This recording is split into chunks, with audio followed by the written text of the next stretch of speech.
নবম pay scale বাস্তবায়ন হলে বাতিল হবে যেসব সুবিধা। তো দর্শক, এই সম্পর্কিত একটি গুরুত্বপূর্ণ প্রতিবেদন আজকে দেশ টিভি অনলাইন প্ল্যাটফর্মে প্রকাশিত হয়েছে। তো দর্শক, সম্পূর্ণ প্রতিবেদনটি দেখুন সরকারি চাকরিজীবী হয়ে থাকলে, এবং ভিডিওর শুরুতেই চ্যানেলটি সাবস্ক্রাইব করে রাখুন। পরবর্তীতে নবম পে স্কেল এবং মহার্ঘ ভাতার যে কোনো গুরুত্বপূর্ণ আপডেট যাতে আপনার মিস না হয়ে যায়। তো দর্শক, সরকারি কর্মকর্তা কর্মচারীদের জন্য নতুন জাতীয় বেতন কাঠামো প্রণয়নের উদ্যোগ নিয়েছে অন্তর্বর্তী সরকার। চলতি সরকারের মেয়াদেই গ্যাজেট আকারে নতুন পে স্কেল প্রকাশ এবং তা কার্যকর করার পরিকল্পনা রয়েছে। এরই মধ্যে জাতীয় পে কমিশন গঠিত হয়েছে, যা আগামী ডিসেম্বরের মধ্যে সরকারের কাছে চূড়ান্ত সুপারিশ জমা দেবে। তো দর্শক, সবকিছু ঠিক থাকলে আগামী বছরের শুরু থেকেই সরকারি চাকরিজীবীরা নতুন কাঠামোর সুবিধা ভোগ করতে পারবেন। নতুন কাঠামোয় শুধু বেতন নয়, চিকিৎসা ভাতা, শিক্ষা ভাতা ও পদোন্নতি সহ বিভিন্ন ভাতায় যুগান্তকারী পরিবর্তন আসছে। এদিকে জাতীয় বেতন স্কেল বাস্তবায়ন হলে কিছু সুবিধা বাতিল হবে।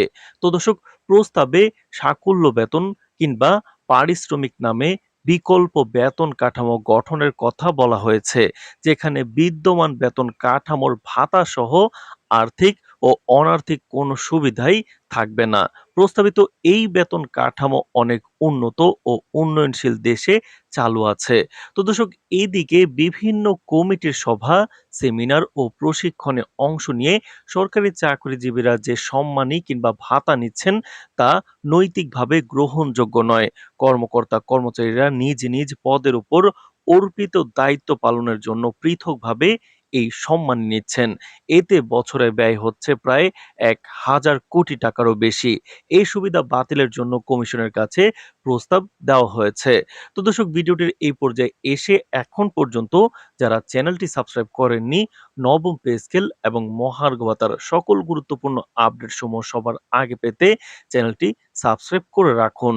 তো দর্শক, অর্থ উপদেষ্টা ডক্টর সালাউদ্দিন আহমেদ সম্প্রতি গণমাধ্যমকে জানান, পে কমিশনের সুপারিশ বাস্তবায়নে যে অতিরিক্ত অর্থের প্রয়োজন হবে তা সংশোধিত বাজেটে বরাদ্দ রাখা হবে। ডিসেম্বরে চলতি বাজেট সংশোধনের কাজ শুরু হবে।